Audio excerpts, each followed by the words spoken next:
All right, there we go. Welcome, everybody. It is now Wednesday at 3:00 p.m. or something like that. Dr. Cody and I are doing our thing. Now, we missed yesterday, and that was my fault. I had a jam-packed schedule, so we're gonna maybe go a little, maybe not, but we're gonna go into a very, polarizing, controversial subject. Why phones and dopamine are killing your soul. Yeah. This is a pretty deep topic here. This is going to be deep. So, like, you find what we're talking about and going into here, and part of what I had written up. I'm just close down my, you know, modern pleasure stealing our purpose. And we want to break down dopamine, dysregulation, and the loss of it in today's like wired world, right? And then how do Yeah. we rewire ourselves to stop that? And what are some of those tactics going to be? And I'm going to share some of the ones I'm going to be doing for myself and what I have my clients do. But let's first talk about like dopamine and dysregulation from a science perspective. From what perspective? Medical science, like Oh, I'd gotcha. like your kind of, and like how does that work? What are the dangers, all that kind of stuff. I think a lot of people misunderstand the dopamine Gotcha. dysregulation. Yeah, this is interesting because I have such a different viewpoint behind stuff like this. Yeah. Because let me just start by saying this so people watching and when we talk about neurotransmitters and when we talk about hormones and chemicals in the body, we could go down the route of dopamine and neurotransmitter imbalances. That's a route we could go, but that's not a route that I'd like to take everyone in, because that is a route that is doesn't lead to any significant permanent change.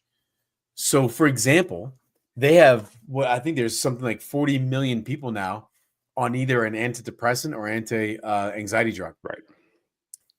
Without any proof and not one test, not one chemical test to show that actually anxiety or depression is an imbalance in the brain chemistry. Not one test to show that. And yet we're giving people chemicals. So here's why I'm saying this. A lot of our neurotransmitters and chemicals, because they are the function of our body is truly a loudspeaker of us. So we'll open this up and take this into this direction. Those chemicals are designed for us to function in our reality and survive. So let's go back ancestrally. Okay. So your amygdala and hippocampus are the animal parts of the brain. The animal parts of the brain are wired to do two things. That's it. Avoid pain, chase pleasure. That's where dopamine comes into place. Okay. So if something brings me dopamine, that's going to be pleasure. If something doesn't, it's going to be pain. And that's as simple as it is. Now, that was helpful for survival in let's say prehistoric and caveman times. But let's just say, Aaron James, you are a prehistoric caveman, and which that microphone really sounds like it, but see. So then let's say you're a prehistoric caveman and you walk by a dark cave and something comes out and scratches you in the face and you bleed and you run away. Okay. Your brain for survival will say, holy shit, it's going to go through all kinds of adrenaline. There's no dopamine in that, but there's no, right? And what it does is, oh shit, there's pain. And it wires in dark cave pain. So then what we do is we avoid the dark cave. Mm-hmm. The problem with that, my friend, is that the love of your life, your soulmate, is in a dark cave. And I have to go find her there. And I'm not going to go in a dark cave. No, right. Yeah. Yeah. Or any other dark space for that matter. Right. Anything dark that looks like a cave. Exactly. No, exactly. Just dark and alone. Oh my God. Right. Yeah. So exactly. So I just want to say that just to understand that primitively, that's what your brain is trying to do. Right. So if we move forward and we go from our animal brain to our more advanced executive centers, the frontal lobe is where you can reason outside of your animal instincts. That's where you and I can go, well, maybe not every cave has dark, scary claws coming out of it, right? Yep. So I want to just process this, because this conversation is a conversation of asking ourselves, am I operating in my animal mind, or am I operating in my evolved mind? And that's Okay. where this dopamine place comes in, right? Yeah. When we are seeking to avoid things that don't give dopamine, many times that's actually moving into your evolved self. For example, here's an example. I'm like, I want a sugar. I want a chocolate chip cookie right now. Well, I can go feed that, which gives me dopamine. The Yep. problem is eventually I become fat. Eventually I have diabetes, and eventually I end up in the hospital if I just eat enough of that shit. Yeah.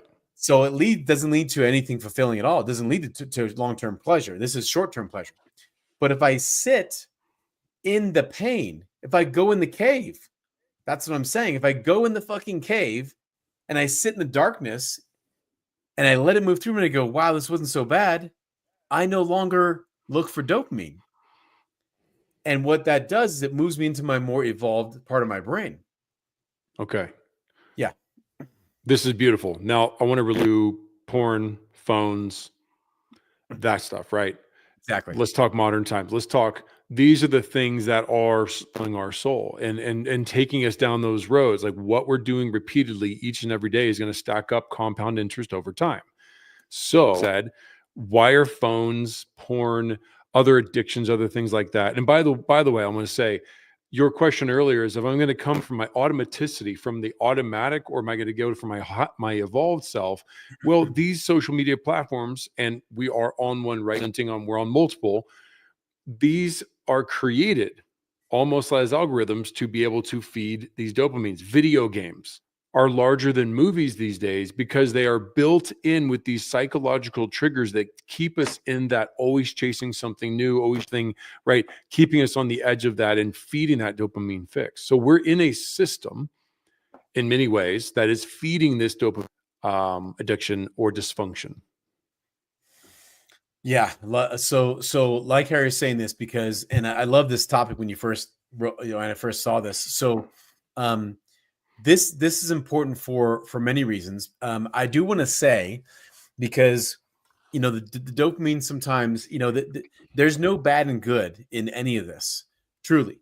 So dopamine is essentially your brain's motivation. It's a reward chemical, Yeah. and It's it supposed to does. be there. We definitely Yeah, want to use it. Right. yeah, Right. exactly right. So I'm not making it bad, right? Yeah. So it helps you feel focused, helps you feel excited, it helps you feel driven, and so it actually kind of is a motivating thing to move towards, right? So phones, let's look at phones. They're designed. Phones are designed to release dopamine. I watch myself. I'm like, my God, this is such a great dopamine high right now. Like as I'm on it, like because I know what it's doing. So notifications, surprise rewards, like ding, Oh my ding, gosh. right? Yeah. And when you're away from it too, I'm gonna sit down and go to the bathroom. I pick it up. When I'm on waiting for something, doctor's office, sit down, boom. I know, man. It's got the I'm doing things it. in it. It's Yeah. everything's in it. And I find myself doing like, motherfucker, put Yep. that down. No. No, no, Yep. no, no, no. We got to put Yep. this down more often. Now another one that will release more dopamine when you feel seen, liked, or validated. You release dopamine. Those three things are the definition of social media. When you feel seen, liked, or validated. And now it's interesting because we can link this. We're talking about the phones, right? But also even in porn, you could say this too. There's a ton of even sites where you're just not just watching a video, you're interacting with someone. It is major dopamine highs, right? Also looking at from the standpoint of social media, the endless scrolling. So having new content all the time. Imagine if our social media had one piece of content all week long. It's interesting because you would look at it and be like, this is really cool. And then it'd be done. You wouldn't pick up your phone again until next Monday. Yeah. That's why we need all the new content. So the chase keeps you hooked for the next hit. Yep. And as they're getting smaller and smaller and smaller, That's why these like little clips and things just have to keep grabbing the attention to take you from one thing to the next. Part of what we're talking about here is regaining, right, your purpose. Why this overstimulation is stealing our purpose. And when I say purpose, like a mission, like if we're not 100% focused on the thing that we impact we're driving or the work we're doing, like what we meant to do in this world, social media, all these other things, porn, all these things are distracting us from what's most important to us. So I think this is also on a high performance level, not just a health and wellness level, but like look at all the things that are trying to distract us, advertising wise, all of that. Everything wants our eyeballs and our attention. Everything during these in these platforms, everything wants our attention. So we have to be sophisticatedly diligent about wanting our attention to. So, so the next thing is I was going to talk about like the pain. I wanted to get deeper into the pain. Like if we go too far down this road, yeah, you're going to gain weight. You're going to basically go opposite of what you want to have, a healthy, productive, loving lifestyle for as long as you can during this lifetime. And so dopamine within that regular spectrum that you talked about, and we're not keeping ourselves accountable to these things that are happening. And by the way, it's always against us. So, I mean, have we talked about the pain enough? Basically, it's like I want people to know, like this scrolling, the watching too much porn, things like that are just giving you that fix can take you down a path that is it's not that is full. It's just going to be an upward battle, and it can be really debilitating. So anything else to add to the pain before we get to the result or the, how to fix it? Yeah. What I was really feeling into was the absence of pleasure could even be perceived pain. So like, for example, for your brain, meaning huge, like porn causes a huge dopamine spike, visual stimulation, new scenes, new people, fantasy, desire, instant reward with no effort, just pleasure. That's what it is. So wherever you perceive a reward with no effort, that's the false high. That's because notice things that you've put energy and effort into and you're rewarded are like so satisfying. And so that's interesting to look at it from that angle, because we have pain and pleasure, and then you have the synthesis of pain and pleasure, which we'll talk about in just a second. But that's what's happening is I think over time it's less motivation. You don't get the high anymore. And there's you basically can't, it's more like these temporary ups, and there's always going to be a down, but you never really truly feel fulfillment. You never feel the blending of pleasure. That's that loss of true fulfillment. Yeah. Right. That's why those who can relate to an hour long, you say, hey, I'm going to go do yoga, hot yoga.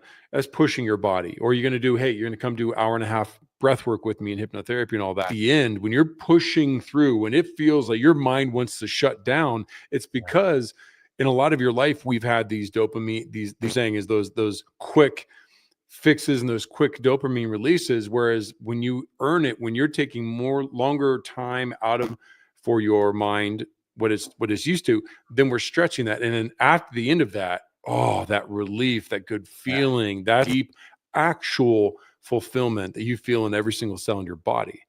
Yeah. So that's really that's the big difference. And the trick is not to get small little doses like the system wants you to be caught up, but to then catch yourself.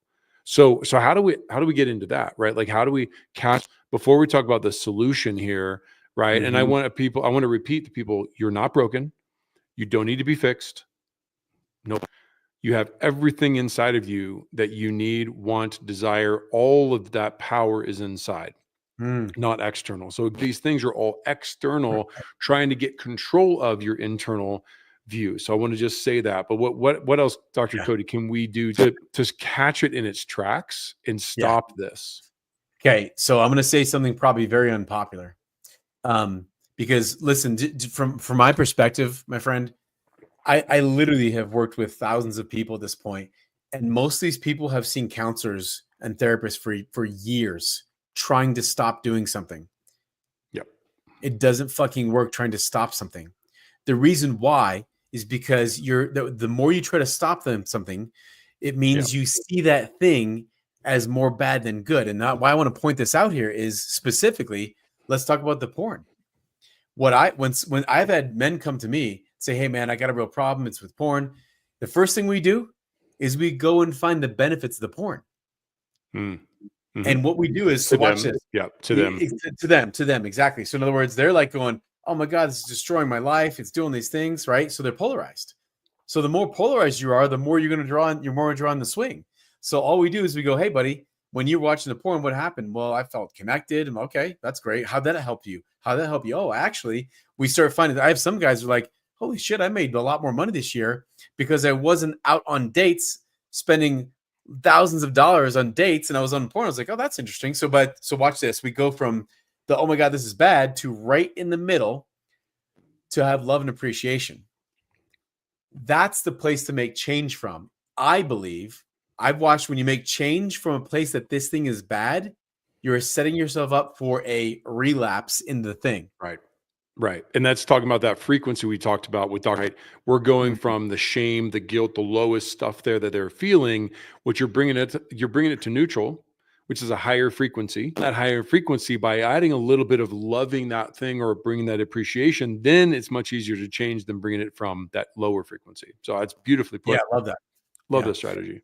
Yeah. And I was going to say, man, I've really actually questioned and asked myself in the psychedelic world, which part of if we dive into psychedelics, which part of this is me wanting to feel better? And so a little trigger in my brain has been, if I feel bad, I won't do any psychedelic journeys at all. Yeah. Now, I'm not saying that's the right thing. It's just because I know myself. That's your barometer, right? We've got to all check in with ourselves. Exactly. Some people say, "Oh yeah, it's going to open up the heart. You're going to feel much better." But if you're in a real shitty place, if you're in a real dark place, I always recommend, no, let's go do some breath work state first. Let's see what's really going on and maybe put a different day, because the state you're going in with can be very, very important. And are you rested? Have you slept well? Have you fed yourself? If you haven't done any of those things and you were unresourced, that is not a good time to do psychedelics. Bingo. That's cool. We kind of came to that same conclusion. So then your question is, what do we do? The first thing I would recommend doing is make sure you clear any energy polarities on the thing you're trying to avoid. So if I'm trying to go, I want to stop doing this, I better damn well know the benefits and drawbacks equally, because when I'm in love and appreciation, I don't have as many polarity swings. So let's get a practical example now. Yeah. Let's do the step one, but let's talk something through here. Yeah. To make it easy. We can do porn. We've talked about porn a lot. Let's do something different that somebody else wants to do. What's something popular? What one of your clients is looking to clean up, apply to your work with? Let's just say a big one is, I want to stop eating sugar.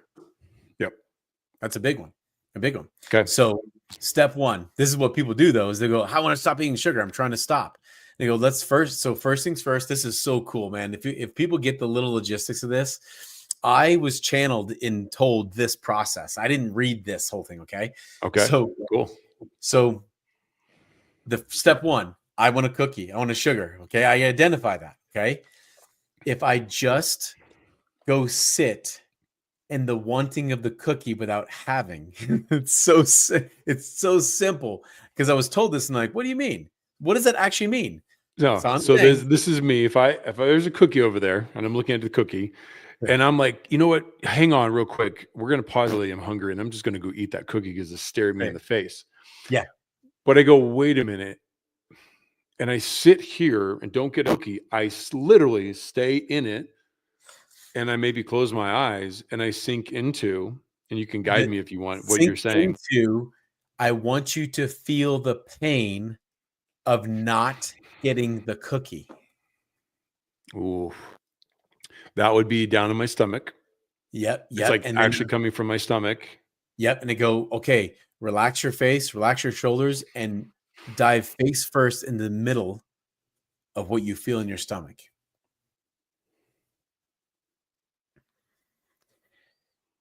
Is there a shape? Is there a color? Yeah, there's a bit of a color of brown, darkish brown, and there was simply like this pulling towards that, like that almost that dope, it's almost this rope wanting to pull me that way, and a tension where there's like a chain right on my belly button there. Great description. And so you just go. So when you feel that, you go relax your face, relax your shoulders, and go even further in. And many things can occur when someone does this, but you're just going to let it go through the full waves. A lot of times it get worse. Oh my God, it's worse. And then it gets worse when you just lean a little further, and you'll notice that it'll dissipate or even move to different parts of your body. Yeah, for me, transparently, like I've done longer hypnotherapy, NLP, stuff like that. So it actually quickly like started withering away and almost loosening, and then I felt the thing let go. Boom, boom, boom. Yeah. So very interesting, because what we just did was we just had you face the dark cave. And what I noticed is when we go, okay, wait a minute, when there's no more pain to take away, there's no more desire to go get dopamine.